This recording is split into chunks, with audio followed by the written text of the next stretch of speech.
अस्सलाम वालेकुम फ्रेंड, मैं डॉक्टर सैयद दानिश शाह आपकी खिदमत में अपने चैनल डॉक्टर मोहम्मद दानिश शाह के साथ हाजिर हूँ, जहाँ पर मुख्तलिफ बीमारियों का ट्रीटमेंट होम्योपैथिक की दवाओं के थ्रू बताया जाता है और जिसका कोई साइड इफ़ेक्ट नहीं होता। तो आज हम जिस बीमारी पे बात करने लगे हैं उसके बताने से पहले मैं आपसे गुजारिश करूँगा कि प्लीज़ वीडियो को कंप्लीट देखिएगा, क्योंकि ये बीमारी जो है मर्दों में आम होती जा रही है। इसको स्किप मत कीजिएगा, नहीं तो फिर आपको कुछ समझ में नहीं आता, फिर आप कंफ्यूज होकर मुझे जो है ना मेरे नंबर पे कॉल वगैरह करते हैं या फिर एसएमएस करते हैं। इसमें डिटेल से बता रहा हूँ, वीडियो को ज़्यादा लंबा नहीं होने दूंगा, तो इसको डिटेल से देखें। और ये आजकल बहुत ही जो है आम हो रही है। वेरिकोसील इसे कहा जाता है, जो हमारे टेस्टिस होते हैं पीनिस के नीचे, ये उसके अंदर बीमारी आजकल बहुत पाई जा रही है, जिसकी वजह से लोग बहुत ही तकलीफ का शिकार रह रहे हैं हमारे मर्द साथ और नामर्दी की तरफ जा रहे हैं। अब इंग्लिश ट्रीटमेंट में यानी एलोपैथी के अंदर इसका ट्रीटमेंट ही नहीं है। इसका ट्रीटमेंट वो सिर्फ ये बताते हैं कि सर्जरी करवा लें आप। अगर सर्जरी करवाते हैं तो सर्जरी के भी चांसेस 60 से 70% नाकाम जाते हैं और इसके तहत बंदा एक टेस्टिस के ऊपर ज़िंदगी गुजारने पर जो है ना वो एग्री हो जाता है। लेकिन होम्योपैथिक की दवाओं के अंदर वेरिकोसील एक ऐसी बीमारी जिसका इलाज मौजूद है और 100% इलाज आप वो ट्रीटमेंट करके अपने इस बीमारी से छुटकारा पा सकते हैं। वेरिकोसील और वेरिकोविंग्स तकरीबन जो है वो सेम बीमारी है, लेकिन वेरिकोसील जो है वो टेस्टिस के अंदर पाई जाती है।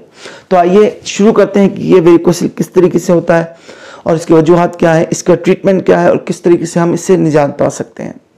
शुरू करते हैं कि वेरिकोसील है क्या। अब ये समझे वेरिकोसील है क्या, कि वेरिकोसील जब हमारे मेल जो टेस्टिस होते हैं, जहाँ पर जो पीनिस के नीचे पाए जाते हैं, उसकी जो वेन्स होती हैं, जहाँ पर ब्लड सर्कुलेशन जो है ना वो हमारे टेस्टिस को प्रोवाइड होता है, यानी जो भी ऑर्गन्स है हमारे जिस्म का, उसको ब्लड की फरहमी बहुत ज़रूरी होती है। इसी तरीके से विंग्स है हमारी टेस्टिस के तक जो जाती हैं, वो ब्लड पहुंचाती हैं टेस्टिस तक, जिसके तहत स्पर्म बनता है और जो है वो जरासीम बनते हैं औलाद पैदा करने के।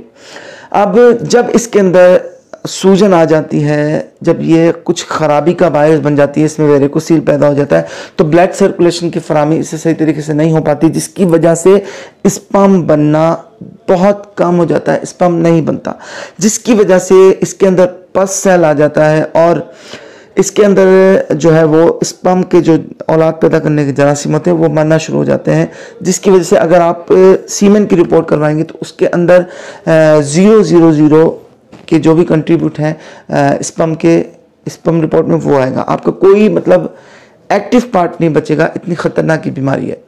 और ये होती क्यों है जान लेते हैं। ये वेरिकोसील किस तरीके से होती है बीमारी। फॉर एग्जांपल विदाउट अंडरवेयर पहने आप ज़्यादा रनिंग करते हैं, ज़्यादा तेज़ भागते हैं, क्रिकेट वगैरह खेलते हैं, फुटबॉल खेल रहे हैं, उसके तहत भी ये बीमारी हो सकती है। उसके अलावा अगर आप हम बिस्तरी कर रहे हैं अपनी वाइफ के साथ, अगर इंस्ट्रक्शन आपका गलत है, बहुत सारे आजकल के अफराद जो फाहिश मूवीज़ हैं उसे देखकर उसे अपनी रियल लाइफ में वाइफ के साथ अप्लाई करने की कोशिश करते हैं, जिसके तहत रॉन्ग तरीके से मतलब ये चीज़ करना, यानी आप अपने ऊपर जो है ना वो वाइफ को बिठाकर जो हम बिस्तरी करें उसका वजन सारा आपके ऊपर पड़ता है, तो इसके तहत भी जो है ना वो वेरिकोसील की प्रॉब्लम होती है। उसके साथ साथ जो बॉडी बिल्डिंग हजरात हैवी वेट उठाते हैं उनके तहत भी ये वेरिकोसील होती है। ज़्यादा टाइट अंडरवेयर पहनना और सारा दिन पहन के रखना और वही पहनकर सो जाना, ज़्यादातर टाइट अंडरवेयर पहनने से भी ये प्रॉब्लम हो जाती है। और क्या कहते हैं कि मुख्तलिफ जो एरियाज थे जिसकी वजह से वेरिकोसील होती है। अब चलते हैं इसके ट्रीटमेंट की तरफ कि इसको ट्रीटमेंट क्या ऐसी अद्वियात हैं, ऐसी जो है ना दवाएं हैं जो जिसे यूज़ करके हम इस प्रॉब्लम से छुटकारा पा सकते हैं और हमें सर्जरी भी नहीं करवानी पड़ेगी। जी मैंने आज तक अभी तक तकरीबन 5 केसेस वेरिकोसील के हल किए इन्हीं दवाओं के तहत जो आपको मैं बताने लगा हूँ। पहली दवा है आपके सामने जो स्क्रीन पे आ रही है, हेमोमिलेंस 30।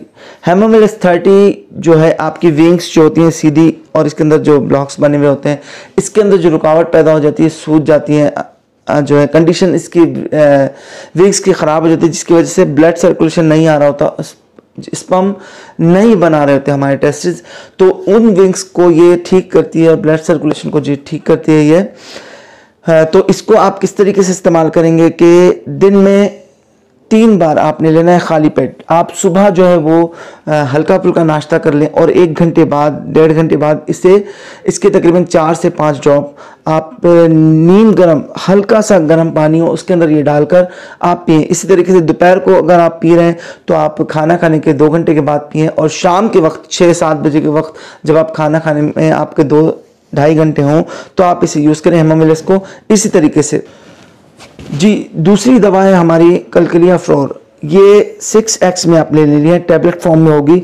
इसको आपने 4 टैबलेट सुबह दोपहर शाम इसी तरीके से इस्तेमाल करनी चूसनी है आपने।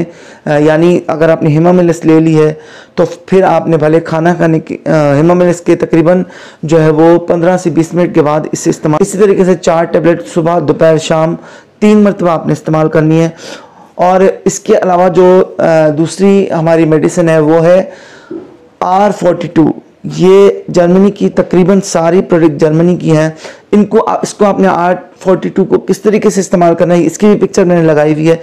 ये आपने किस तरीके से इस्तेमाल करना है कि R42 आपने किस तरीके से इस्तेमाल करनी है, वो 3 टाइम आपने इस्तेमाल करनी है। 15 ड्रॉप्स आपने जो है वो नॉर्मल पानी में या नीम गर्म पानी में आपने इसको इस्तेमाल करना है, और सुबह दोपहर शाम इस तरीके से इस्तेमाल करना है। और आखिरी जो मेडिसिन मैं आपको बताने लगा वो है थूजा 200 आपने सुबह के वक्त इस्तेमाल करनी है, ठीक है। इसको रात के वक्त इस्तेमाल नहीं करनी क्योंकि फिर थोड़ा सा जो इसके असर में थोड़ा ऊपर नीचे हो जाता है, लेकिन आपने इसको सुबह के वक्त इस्तेमाल करनी है थूजा 200। ये तकरीबन सारी मेडिसिन जो मैंने बताई ये अपने पेशेंट्स को मैं देता हूँ।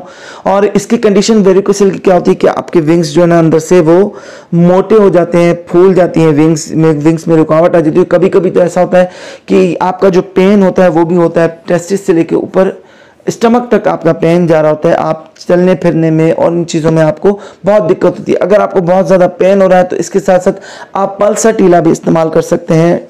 जो पल्साटीला 200 में आप जो है ना सुबह दोपहर शाम 3-4 ड्रॉप्स आप पानी के नीम गर्म पानी के साथ आधा कप पानी के साथ आप इस्तेमाल करेंगे।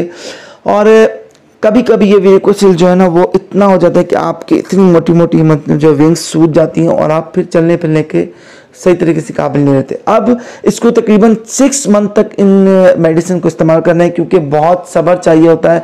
और आपको कभी कभी ये भी लगेगा कि मेरी प्रॉब्लम शायद इन दवाओं में असर नहीं हो रहा, लेकिन बहुत स्लो प्रोसेस है इसका, ठीक है। इससे पहले कि आप सर्जरी करवाएं और अपना जो है ना वो नुकसान कर बैठे, इन दवाओं को जो है ना वो सब्र के साथ 6 महीने आप इस्तेमाल करें। आपको थोड़ा आराम करना पड़ेगा क्योंकि इसमें बाइक का चलाना, वज़न उठाना, ज़्यादा भाग दौड़ करना, ज़्यादा टाइट अंडरवेयर पहनना, ठीक है, और कोई भी ऐसा काम करना जिसमें आपका फोर्स लग रहा हो, इससे बचाओ। इससे आपने बचना है, खट्टी चीज़ों से बचना है, ठीक है, और ज़्यादा गर्म मसाले वाली चीज़ों से आपने बचना है।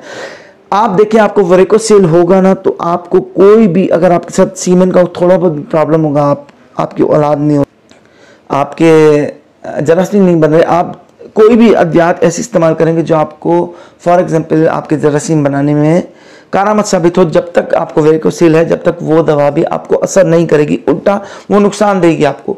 जब तक आपको वेरिकोसिल ठीक नहीं होता, जब तक आप कोई भी स्पम को इंक्रीज करने के लिए, हाँ, और जो है ना वो जरासीम को बढ़ाने के लिए, ताकत को बढ़ाने के लिए, स्पम की ताकत को बढ़ाने के लिए कोई भी मेडिसिन यूज़ नहीं कर सकते। तो ये सारी मेडिसिन मैं अपने जो है ना वो पेशेंट्स को भी देता हूँ, आप भी इसे इस्तेमाल करें और इंशाल्लाह 6 मंथ जो है सब्र के साथ इस्तेमाल कीजिएगा और जिस तरीके से बताया उसी तरीके से इस्तेमाल कीजिएगा, आपको फ़ायदा पड़ेगा। अगर कोई भी आप हिंट लेना चाहते हैं या कोई भी आप हमारे से दवा मंगवाना चाहते हैं तो नीचे स्क्रीन पे जो हमारा नंबर चल रहा है इसके ऊपर आप जो है ना वो हमसे रब्ता कर सकते हैं और हमसे अपने ट्रीटमेंट के बारे में पूछ भी सकते हैं। अब तक की इजाज़त। अस्सलाम वालेकुम व रहमतुल्लाहि व बरकातुहू।